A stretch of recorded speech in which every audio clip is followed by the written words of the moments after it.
Hello and welcome back to the channel. Today we're going to go over all the new spoilers, new combos from Final Fantasy from the last 3 days, days 5 through 7 of new spoilers, combos, synergies coming to standard and some older formats. Let's jump right into it with our new legend here, Jet, I believe. I'm not sure if that's exactly how you pronounce many of these cards. Are probably going to pronounce a little off, but we call this one Jet, and it is 4 mana for a 4/3 legend human warrior with menace. And when it deals combat damage to a player, you can exile it, then return to the battlefield transformed under its owner's control. And it comes as one of these Saga creatures. The first two chapters are each opponent discards a card and you draw a card. And then the last chapter is each opponent sacrifices two creatures of their choice, and it's a 7/7 with menace. So you kind of get like one attack in with this because when you flip it once, it uses its first ability the next turn, then it doesn't have summoning sickness. You can attack for 7 potentially with menace, which is pretty good. And then the next turn, you'll have them sacrifice two creatures. But this card does give you quite a bit of value if you're able to flip it. And that's a big kind of if, I would say. This card really wants to have haste in a lot of ways and some evasion. It does have menace itself, so that's decent evasion by itself. If the opponent has to have two blockers back in order for it to not get through. But when you do flip this, this is sort of like you get like a 6-for-1 essentially. If they're discarding a card and you're drawing a card twice, that's like 4 cards you're up. And then if your opponent's sacrificing two creatures, then that's basically a 6-for-1 as well as getting in 7 damage, potentially maybe 4 damage from the initial attack. So this card can do some work for sure, but you really have to make sure it can get in and do the damage. I think maybe the most effective way is maybe just giving it haste so you get the effects right away with something like the Frostcleave Siege, the teamer mode here, or like the gnome here that can give something haste. Maybe there's some other ways in standard to give things haste, but those are the ones I could think of that could kind of curve into this. You could play them on turn 3, then turn 4, play this and start going through the chapters right away. So this card seems decent to me, and it also works with like Moon Mist in older formats. There's quite a few humans that it could actually get flipped by Moon Mist, so maybe that will be kind of, I don't know, probably some janky uh, modern deck. I believe it's legal in modern that you could just flip over all these humans in Final Fantasy that are double faced cards. But that is one way if you can't get through for damage. But it doesn't seem too hard necessarily to do this if you do give it haste, or you just maybe have a removal spell the next turn and get in. But it feels like, I don't know, maybe they're just better 4-drop options than standard. We'll kind of have to see. Definitely the value is there, but it really depends on how easy it is to flip this guy.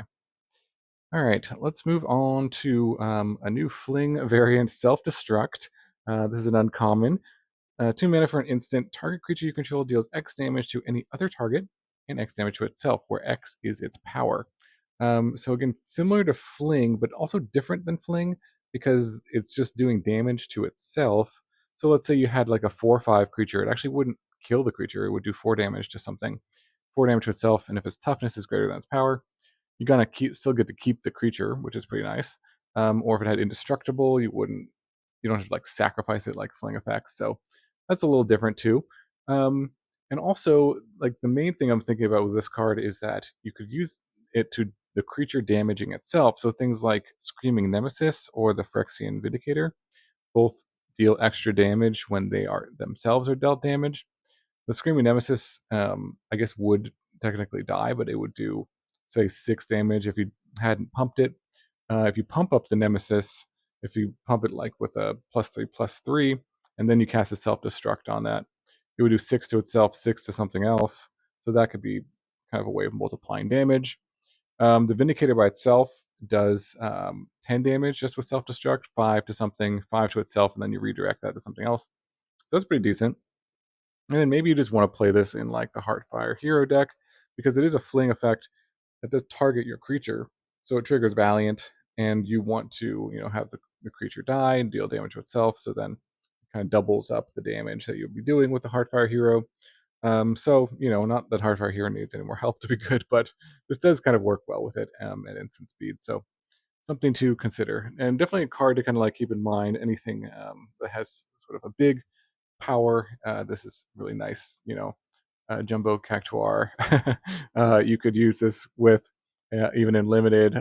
You could attack with that, and then even if they jump block it, you could self destruct it and do a 10,000 damage to your opponent. So, some fun stuff with this card. And but realistically, for standard, I think you probably would use it um, either in the mouse deck or maybe with some Vindicator, Screaming Nemesis sort of combos.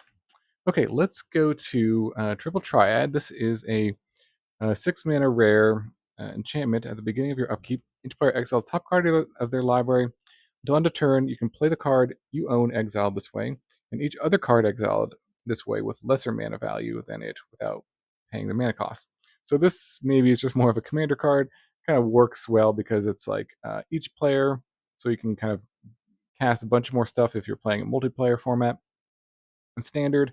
The only way I don't know I could see this being good is if you kind of stack your deck so that you have like maybe some cards that you can play early, like prototype creatures or overlords, or things with like omen costs or adventure costs, so you can play things early. But then if you hit them off of the triple triad, they have a pretty high mana cost, and then you can cast them for free, and then potentially whatever your opponent has. The problem with this card, though, is that you don't really get to control the top card of your deck. There's some ways in standard. There's not really any like brainstorms that are really easy to do in standard, but this, you know, casting something for free is powerful for sure. But 6 mana is kind of a lot for something that doesn't really do anything the turn you play it as well. And so they're probably have to wait until your upkeep. There is Obika. Well, maybe that again, this you play that in a more commander deck, but Obika does give you 2 upkeeps potentially, depending on how much damage it does. You could get a lot of upkeeps. If you got a lot of upkeeps with Triple Triad, you'll probably just win the game. Cast most of your deck or something. But it could be interesting too. If you had Obika out, you played Triple Triad, you hit them for 2, and then you get 2 triggers off of it right away. So that's something to consider. I mean, Obika's not a great card in general. But I don't know. If you wanted some jank standard combo, that could be fun for sure. But yeah, let me know in the comments below any other uses for this card. I'm not sure. This doesn't quite seem like the power levels. They're just a little too expensive for standard, I would say. Okay, moving on to another uncommon here, the Phantom Train, which is 4 mana for a 4/4 vehicle with trample. And it says sacrifice another artifact or creature, put a +1/+1 counter on this vehicle, and it becomes a spirit artifact creature in addition to its other types until end of turn. Now, this card's really interesting. It's another free sacrifice outlet for creatures and artifacts, kind of like what Bart does. Um, it is more expensive than Bart, but it certainly has some upsides in that. First of all, it's a 4/4, doesn't die to as many things. The big one here is that it has trample, so that if you kind of sacrifice a whole bunch of stuff or have an infinite combo with this, you could use this as a win condition itself. Just make it an infinite uh, power and toughness, and then attack, and then basically your opponent, even if they have a blocker, they would just die. So that is useful for sure. The only way in standard I can think about it is the Infernal Vessel and Valkyrie's Call combo. I played that like a few months ago. I built a deck around that on the channel. You can go check that out in some of the archive videos if you're interested in that. But this I think would fit really well in that deck because it creates sort of a 3 card combo here with the vessel, the train, and then the Valkyrie's Call. You get to sacrifice the vessel infinite times, basically make an infinite train and kill them with it. So that could be kind of fun. But yeah, I mean, in older formats, there are other ways to kind of have infinite um, sacrifice outlets, or maybe you just have, I don't know, like a bunch of creatures and artifacts lying around, and this gets pretty big pretty fast. And there's, again, you could fling this with the new fling variant that we were just talking about, the self destruct. Um, to double its damage, give a double strike, something like that could be an interesting kind of combo kill. Yeah, there's a lot of cards obviously that make like both a creature and an artifact, so that's like 2 pieces of fodder for this. So it wouldn't be too hard to get this up to a pretty big power and toughness um, with trample. So I don't know. It's an interesting one to consider for sure. We do have Bart already, but it could also give you just like more redundancy and that kind of effect as well. So definitely something to kind of keep in mind as a combo enabler for sure. Okay, let's move on to the Mechanists Arsenal. This is 5 mana for an equipment with job select, so it comes into play with a 1/1 colorless hero creature token that's attached to it. Um, or it is attached to the token, I should say. Equipped creature gets +2/+2 for each artifact you control and is an artificer in addition to its other types. And equip cost is 4. An interesting card can certainly, again, be pretty big pretty quickly.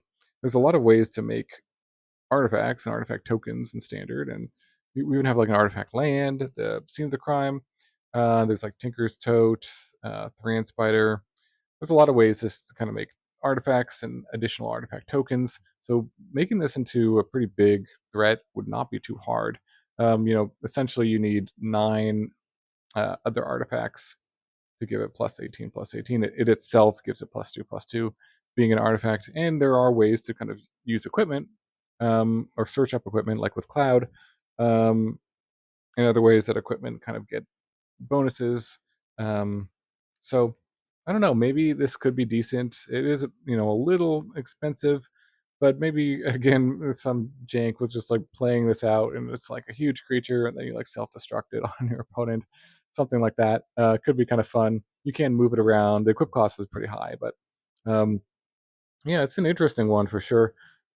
Might be a little bit clunky, but I'll probably try to work with it and see if I can make some uh, Fling deck with this, because that just sounds really fun.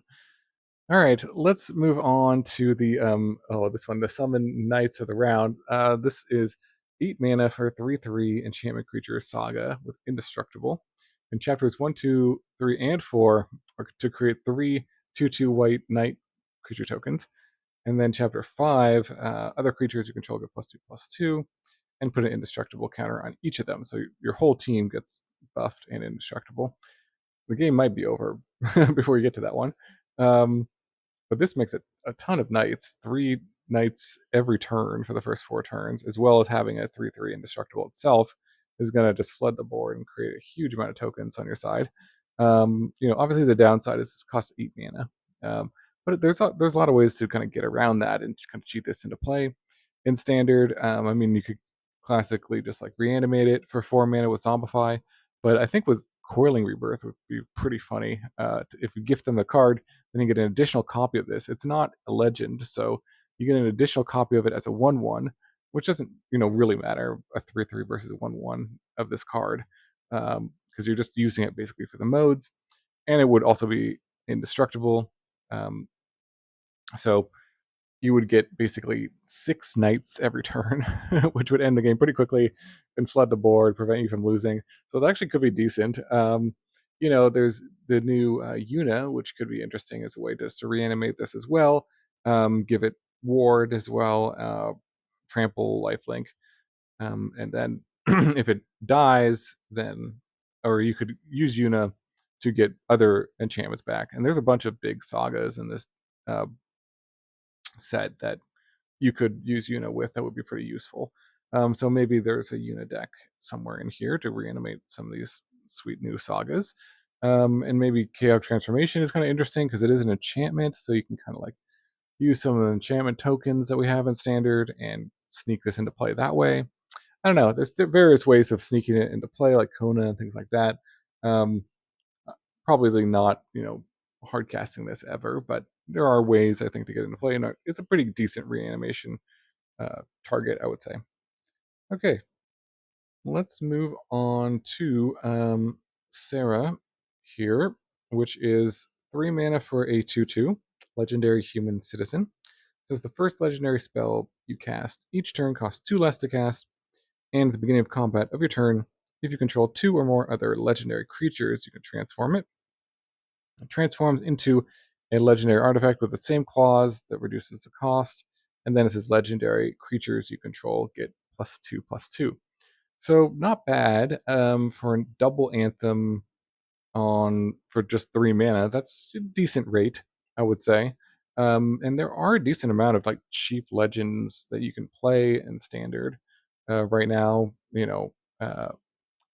Bastry, Skrelv, Malira. Those are all pretty cheap. You could curve 1/2 and then play this, flip it right away, give them all +2/+2 attack, reduce the cost of any other legends. That seems decent. Not like amazing, to be honest, compared to other aggressive starts that you can get in standard right now. Um, but that doesn't seem, seems decent. You do kind of have to build your deck around legends, which can be challenging because drawing multiples is kind of bad sometimes with legends, and so that's a little tricky. The other way you could use this card is just as a ramp spell, leaning more into the first ability of reducing a cost of the first legendary creature you play by two. That is a powerful effect. 3 mana to basically ramp by two is pretty good. And like for example, Kogla, if you just play this on 3 and then a 6 drop on turn 4, that's pretty good. So you could do that. And, there's a bunch of legendary creatures in standard you can choose from, and a ton in the set as well. So maybe there's something there, and maybe it's worth it. The problem again with this card is it's just a 2/2. It dies to like shock pretty easily, and basically every removal that is commonly played, cut down, things like that in standard. So I don't really see this taking off. Could be decent, and again, we're getting a ton of legendaries in this set, so maybe that kind of makes this the stock of this card much better. But I don't know. I guess we'll have to see how it all kind of shakes out. But I wouldn't be surprised if this didn't see much play. But could be interesting in a legendary deck of either a ramp deck or more of a low to the ground aggro deck. Okay, let's move on to Saz. Is that how you pronounce it? I don't know. And 4 mana for 3/3. This is again another legend, human pilot, and when it enters, you can search your library for a bird or a basic land, reveal it and put it into your hand, then shuffle. And when it attacks, you put a +1/+1 counter on target creature, then double the number of +1/+1 counters on that creature. So notable, you can target itself with this. So just on its own, it kind of comes into play. Get a bird or land if you need to. Nice to have that flexibility if you're kind of trying to hit your land drops. And then attacks by itself. It essentially attacks as a 5/5, and then attacks as 7/7. Or sorry, it would attack as a 8/8 the next turn because you double, I believe. Yeah, so it kind of scales pretty quickly with itself, and also works well with other +1/+1 counters. Now this is we already have Saz's Chocobo here, which was revealed a while back, and so no surprise that these two kind of complement each other. The Chocobo gets a bunch of +1/+1 counters for each land that comes into play, so you can search out lands to get more counters, more landfalls if you already have the Chocobo, or you can search it itself. And then doubling the number of +1/+1 counters on the Chocobo is pretty good as well. So synergy there. You could search out the traveling Chocobo if that's a key piece in your deck. Maybe this bird deck, landfall, +1/+1 counter strategy kind of all comes together, and there's something there. Um, Kind of cute with like the Goose Mother as well, because you can put a bunch of +1/+1 counters there and then double those, and you can use it to search it up. So a decent card. Any card that kind of replaces itself is worth looking at, and could, if there is a particular bird that is like part of a combo piece, this could be used to as a search, uh, a tutor for it. So something to consider. Definitely, kind of an enabler card, but not a bad one, I would say overall. Again, it's another one of the cards that also really wants haste because it wants to get the attack trigger right away. So if there are good haste enablers, that could also be good with this guy. All right, let's get to some spicy stuff with this new equipment, the Buster Sword, which is 3 mana for an equipment. Equipped creature gets +3/+2, and whenever equipped creature deals combat damage to a player, draw a card. Then you can cast a spell from your hand with mana value less than or equal to the damage without paying its mana cost. Ooh, without paying its mana cost. That's always exciting line of text. And equipped for 2. So this is kind of reminds me of other swords that we've had. The sort of cost 3, 2 to equip, give you an effect like a bonus to. It's usually the swords are +2/+2, and they give you an effect when they hit an opponent. This one gives you an extra power, which is kind of nice because its effect counts how much damage you're done. And kind of curves nicely with Cloud in the sense that Cloud is this is literally Cloud's sword, so he's holding it in the picture. Look, I wonder what you're supposed to search up with him. So you can kind of curve this turn 3, play the Buster Sword, and then next turn equip it, and then it will, if you are able to get through it, it will double the effect. You draw 2 cards, you could put 2 things into play or cast them for free, which is not bad. By itself it would be 2 5 drops, so that's pretty sweet. But if opponent has a chump blocker removal, that kind of really messes up your strategy here. So I don't know. I'm not like super convinced that that's actually like a great strategy with Cloud. I mean, you could play this as like a one of search up. It works really nicely though with, or I think better with like Freya here. So maybe this just kind of all goes together in the same equipment deck.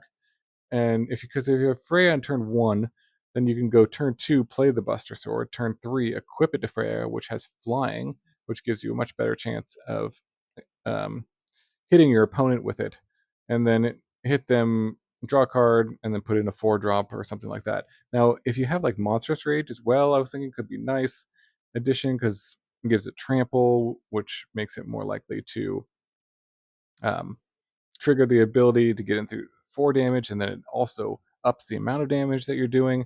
For example, with Freya, that would be 1 power plus 3 from Monster Rage, so you could put like a 7 drop into play on turn 3, which would be pretty powerful.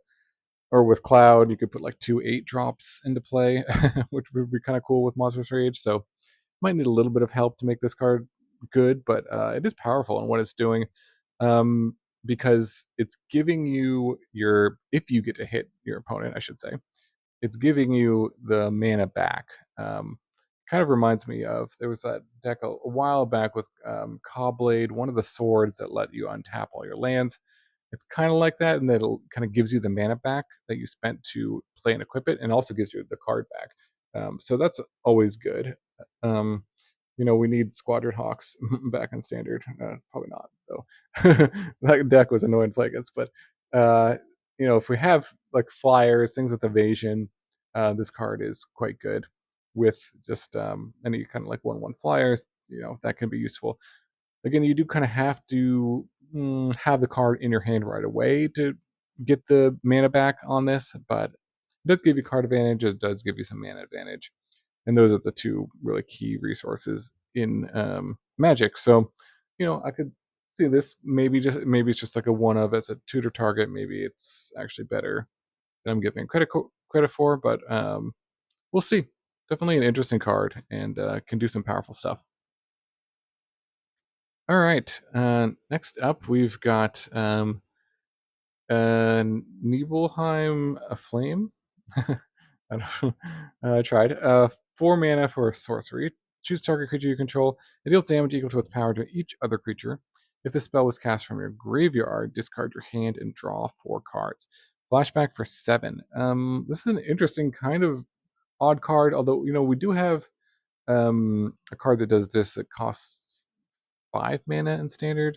Does the same thing. Doesn't really see any play, but is interesting. I mean, with like effects like Massacre Girl, could wither everything and draw you some cards, or with like if they have Death Touch and Life Link, I believe you get to just kill everything and gain a bunch of life. So that could be kind of cool. With like the Revenant here, equal to its power to each other creature. Yeah. So it itself is dealing the damage. So that would do 3 to each thing, and you would potentially gain a bunch of life and uh, kill everything because it has Death Touch. So that could be cool. And then also the second clause here, like if it was cast from your graveyard, discard your hand, draw 4 cards.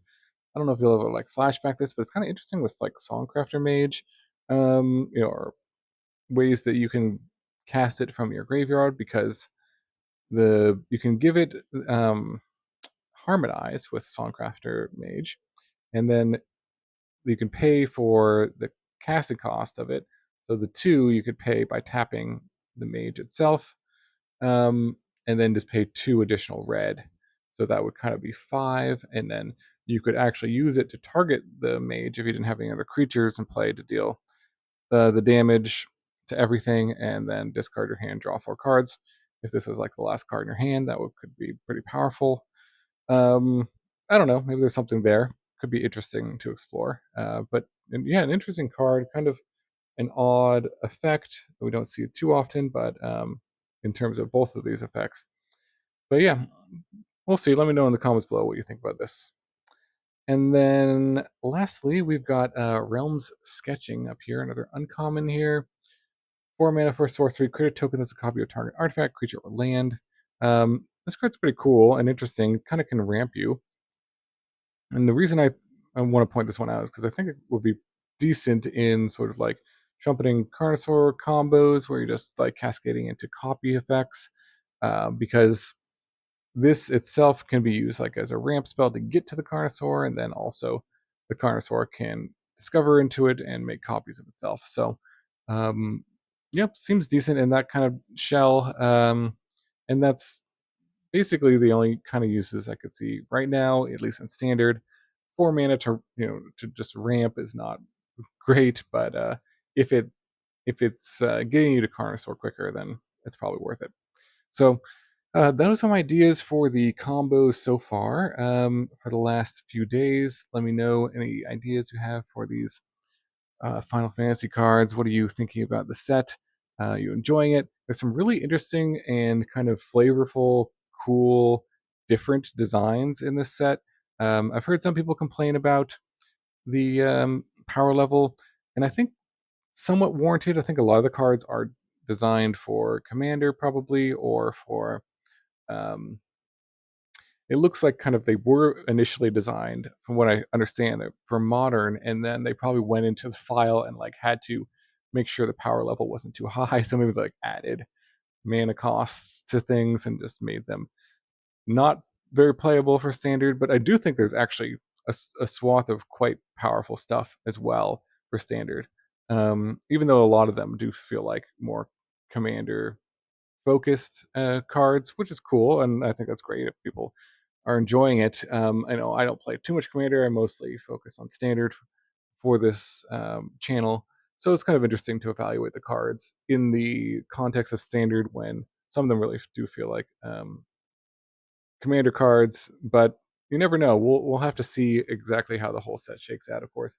And we're only on week 1 of 3, I believe. This spoiler season is going to go on for a bit. So, again, let me know your thoughts about the set so far. Any cool combos that I'm missing? Love to hear about those.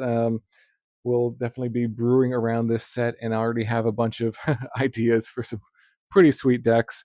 Maybe some are janky, but they look pretty darn fun to me. Some of the combos that you can pull off with this set, and yeah, I'll be talking about those in future videos as well. So thanks so much for watching. I hope you enjoyed the video, and I hope you have a wonderful day, and I will see you in the next video.